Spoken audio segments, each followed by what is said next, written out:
ক্ষতিগ্রস্তের কিছু উদাহরণ আছে কোরআন আল কারীমের মধ্যে। কি কি কাজ করলে বান্দা ক্ষতিগ্রস্ত হয়? একটা আয়াতে শয়তান 4টা চ্যালেঞ্জ করেছে, আমি এই 4টা অপকর্মের মাধ্যমে আপনার বান্দাকে বিভ্রান্ত করব। আল্লাহ বলে দিয়েছেন, আমি সতর্কতা এই নোটিশ জারির পরেও যদি কোনো বান্দা তোর চক্রান্তে ফেসে যায়, তা আমিও জানাইয়া দিচ্ছি ওই বান্দা ক্ষতিগ্রস্ত হয়ে যাবে। কয়টা বিষয়? আল্লাহ বলেন, ওয়ালা উদিল্লান্নাহুম ওয়ালা উমান্নিয়ান্নাহুম ওয়ালা আমুরান্নাহুম ফালা ইউবাত্তিকুন্না আযানাল আনআম ওয়ালা আমুরান্নাহুম ফালা ইউগাইয়িরুন্না খালকাল্লাহ। কয়টা? আমি শেষটা নিয়ে একটু কথা বলতে চাই, যুবকরা আছে অনেক, শুরুগুলো একটু খালি তর্জমা শুরু ব্যাখ্যা করবো শেষটায়। শয়তানের 1 নম্বর চ্যালেঞ্জ হচ্ছে ওয়ালা উদিল্লান্নাহুম, আমি আপনার বান্দাকে শরীয়তের রাস্তা থেকে দূরে সরাইয়া দিব। করে নাই? আমরা দিন থেকে দূরে সরে যাই নাই, এটা শয়তানের চ্যালেঞ্জ বাস্তবায়ন হচ্ছে। 2 নম্বর, আমি লোভ দেখায়া তারে দুনিয়ার মধ্যে এমন ভাবে চড়াইয়া দিব সে আখিরাত ভুলে যাবে। 3 নম্বর, এটা একটু বলা লাগবে হালকা, শয়তানের এক ভয়ঙ্কর চ্যালেঞ্জ হচ্ছে ওয়ালা আমুরান্নাহুম ফালা ইউবাত্তিকুন্না আযানাল আনআম, আমি আপনার বান্দাকে হুকুম করব তারা যেন চতুষ্পদ জন্তুর কান ছিদ্র করে। চতুষ্পদ জন্তুর কান কেন ছিদ্র করে? এক সময় যারা জীবজন্তুর পূজা করত, গরুর পূজা করে না অনেকে, তো ওরা ওই চতুষ্পদ জন্তুর কান ছিদ্র করে একটা নিশানা লাগাইয়া দিত যে এটা আমার, আমি এটার পূজা করি, এটাকে কেউ জবাই করে খাইও না। এটা একটা শিরকি ব্যাপার, এটা শয়তানের কাজ। কিন্তু বিষয় কি শোনেন, ছোটবেলায়, এখন তো এগুলো কমে গেছে। এক সময় আমরা মাদ্রাসার জন্যে কোরবানির ঈদের দিন চামড়া কালেকশন করতাম, ছিল না এক সময় খুব। এখন তো চামড়ার দাম নাই, ওই জন্য আর ওই অত গুরুত্ব দেওয়া হয় না। এক সময় মাদ্রাসাওয়ালারা চামড়াটাই ছিল মাদ্রাসার আয়ের একটা বড় উৎস। তো মাদ্রাসার ওস্তাদরা আমাদেরকে বিভিন্ন এলাকায় যে পাঠাতেন, আমি যেতাম, আমার বাসা ধানমন্ডি, আমাকে ধানমন্ডি এরিয়ার জন্যই পাঠাতেন। আমি ধানমন্ডির একদম গ্রুপ লিডার ছোটবেলা থেকে।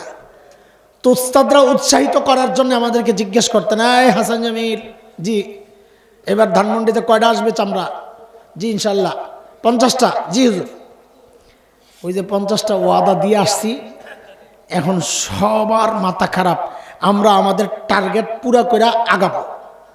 কেন? ওস্তাদকে বলতে পারবো, ওস্তাদ জি যে টার্গেট দিচ্ছেন আমরা টার্গেটের চেয়েও আগাইছি, এটা একটা গর্বের বিষয়।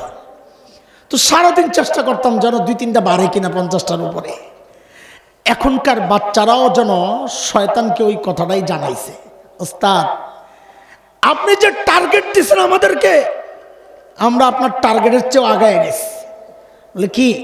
বলে আপনি তো টার্গেট দিয়েছিলেন আমরা চতুষ্পদ জন্তুর কান ছিদ্র করব, একটু তাকায়া দেখেন আমরা এখন নিজেকে কান ছিদ্র করে রিং পরা শুরু করছি। কি কষ্ট লাগে? যে সমস্ত পোলাবেন দেখবেন রিং পড়ছে, ও বুঝবেন ও শয়তানকেও ছাড়াইয়া গেছে। এত আস্তে ঠিক করলে তো ওরা করবো না, সবাই সায় দেয় নাই। হ্যাঁ হ্যাঁ কথা বলেন। শয়তানের টার্গেট হচ্ছে আমাকে আপনাকে দিয়ে চতুষ্পদ জন্তুর কান ছিদ্র করাবে, কোরআন বলছে। আর এখন ছেলেমেয়েরা কি করছে? নিজের কান ছিদ্র করছে। তার মানে শয়তানের টার্গেট চেয়েও সে নিজেকে আগায়া দিচ্ছে। ওই যে মাঝে মাঝে দুষ্টমি করে বলি আর কি, হাদিসে আসছে নবীজি বলেছেন সাল্লাল্লাহু আলাইহি সাল্লাম, ওমর আপনি যেই রাস্তায় থাকেন ওই রাস্তায় শয়তান থাকে না। আমি বলি এখনকার পোলাপাইনও যে রাস্তায় থাকে শয়তান থাকে না। বাকি ওমরের মতো কারণ একটা না, ওমর যে রাস্তায় থাকতেন শয়তান থাকতো না ডরে। আর এখনকার পোলাপাইন যে রাস্তায় থাকে শয়তান থাকে না, দরকার মনে করে না। বস আপনি থাকতে আমি আর যাই কি করব? এতটা নষ্ট হয়ে গেছে এই সমাজ। হ্যাঁ, আল্লাহ আল্লাহ আমাদেরকে হেফাজত করেন, আল্লাহ আমাদের বাচ্চাগুলার হেফাজত করেন। 4 নম্বর শয়তানের চ্যালেঞ্জ, ওয়ালা আমুরান্নাহুম ফালা ইউগাইয়িরুন্না খালকাল্লাহ,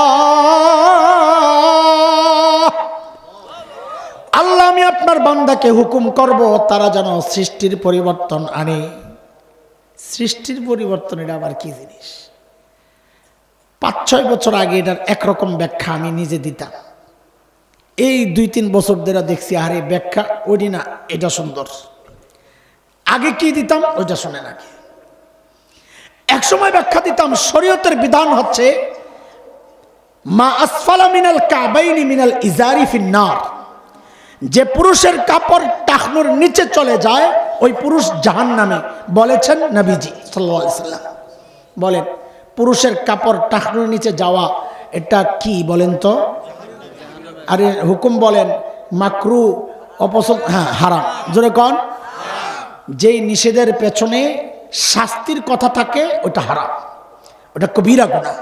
যেহেতু এখানে শাস্তির কথা আছে, সে জাহান্নামে যাবে, বোঝা গেল টাকনুর নিচে কাপড় পরা কার জন্যে? যদি কন আপনারা জানেন না? জানেন। আপনারা যে জানেন ওইটাও আমরা জানি। কেমনে? আপনারা যখন মসজিদে যান না তখন দিয়ে আস্তে করে প্যান বটা শুরু করেন। কিরে ভাই প্যান কেন বটতেছেন? ওটা খারাপ জিনিস দোস্ত। টাকনুর উপরে কাপড় এটা নামাজের ফরজ না, এটা পুরুষের ফরজ। আপনি মসজিদে যায় বটেন, মসজিদ থেকে বাইরে হয়ে আবার নামান, বিষয়টা কি? আপনি কি বুঝাইতে চান? আমি মসজিদে যখন ঢুকি পুরুষ, বাইরে হলে মহিলা, এটা নিয়ে বুঝান। কিন্তু বিষয়টা দেখেন, শয়তানের চ্যালেঞ্জটা দেখেন, সৃষ্টির পরিবর্তন কেমনে করে দেখেন। শরীয়তের বিধান হচ্ছে পুরুষ কাপড় পরবে টাকনুর উপরে, মেয়েরা পরবে। এখন দেখেন উল্টা, পোলাপান পরে নিছে, বেডিগো নতুন ফ্যাশন বাড়িছে, পায়জামা আস্তে আস্তে উপরের দিকে উঠতেছে। কথা বলেন বলেন। শরীয়তের বিধান সূরাতুন নূর 18 নম্বর পারা আয়াত নাম্বার 31। আল্লাহ তাআলা বলেন ওয়ালিয়াদরিবনা বিখুমুরিহিন্না আলা জুয়ুবিহিন, মেয়েরা যেন তাদের কাপড় চোপড় পরার পর উপরে একটা ওড়না জড়ায়া দেয়, তার নিরাপত্তার জন্যে, সৌন্দর্য ঢাকার জন্যে। কাজে বলেন তো ওড়না কাদের পোশাক? জোরে কর, আরো জোরে বলেন। কিন্তু গেল কই ওড়না? ঢাকার শহরে দেখি এখন অনেক মেয়ে জিন্স পরে, টি শার্ট পরে, ওড়না লাগে না। কিরে ভাই ওড়না লাগে না, কিন্তু ওড়না গেল কই? যায় নাই, যায় নাই। বিয়ে শাদীর প্রোগ্রামে গেলে দেখা যায় এখনকার পোলাপাইন 3 পিস পরে, জামা পাঞ্জাবি ম্যাচ করে, গলায় একটা লম্বা দুপাট্টা ঝুলাইয়া দেয়, ওড়না যায় নাই, বেডির ওড়না পোলার কান্দে চলে গেছে। শয়তানের চ্যালেঞ্জ পুরা করতেছে সৃষ্টির পরিবর্তন। আচ্ছা আরেকটা বইলাই, আগে কি করতাম ওটা শোনাইতেছি, আরেকটা বইলাই মূলটা শোনাবো ইনশাল্লাহ। ভাইও ওই গত বিশ্বকাপ যে গেল, ফুটবল বিশ্বকাপ, এরও আগের বিশ্বকাপটা, এই গত বিশ্বকাপের আগের বিশ্বকাপের একদিনের ঘটনা। আমি বাসায় যাব, লিফটে উঠছি, তো আমার সাথে একটা, আমাদের বাসায় থাকে, আমি থাকি 9 তলায়, ওরা থাকে 5 তলায়। ও পিচ্চিটা উঠছে,